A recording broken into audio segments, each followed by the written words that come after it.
If you've used Powermatic tools before, the liberal use of cast iron won't be any surprise to you.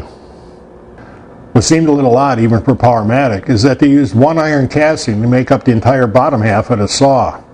But doing that gave them the opportunity to do something unique.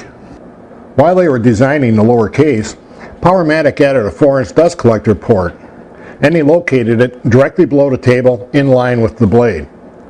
This makes so much sense, it makes you wonder why all bandsaws aren't designed this way.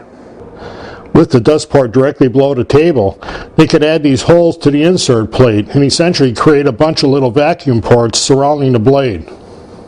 One of the things Powermatic includes as standard equipment is a Carter quick release arm. This allows you to relax the blade tension when the saw is not in use without losing the tension setting that you have dialed in for the blade. The Carter arm has 3 settings. When it's in the uppermost setting, the full tension that's dialed into the tensioning block is applied to the blade. When the saw is not in use, you can go to the middle setting. That relieves enough of the tension so you won't damage the tires or bearings. You can go to the full relax position, and that releases the blades for like changing the blade or installing a new one. When the Carter arm is in the middle or bottom relax positions, the orange ball is clearly visible from the operator's standpoint, so you won't start the saw with the blade detensioned. Roller bearing blade guides are another very popular option on bandsaws, but Powermatic includes them as standard equipment. Powermatic uses a simple thumb screw for locking the bearings in place. You have a finger operated dial that's used for adjusting their position. Lock the thumb screw and you're ready to go. Powermatic also makes the 9-spoke blade drive wheels out of cast iron.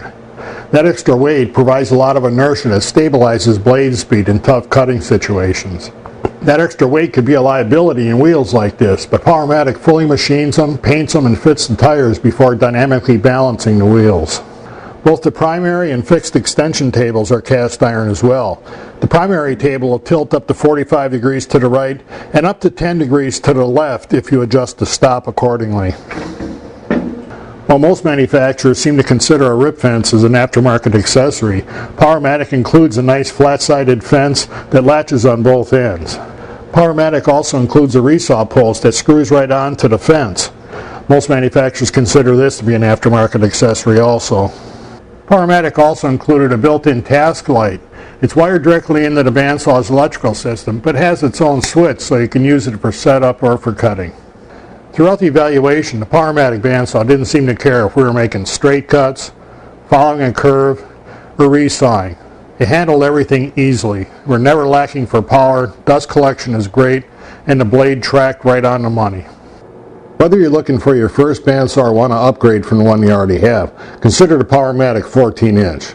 It's exceptionally well built, well designed, and as we've seen, comes with a lot of features that are considered aftermarket parts by most manufacturers.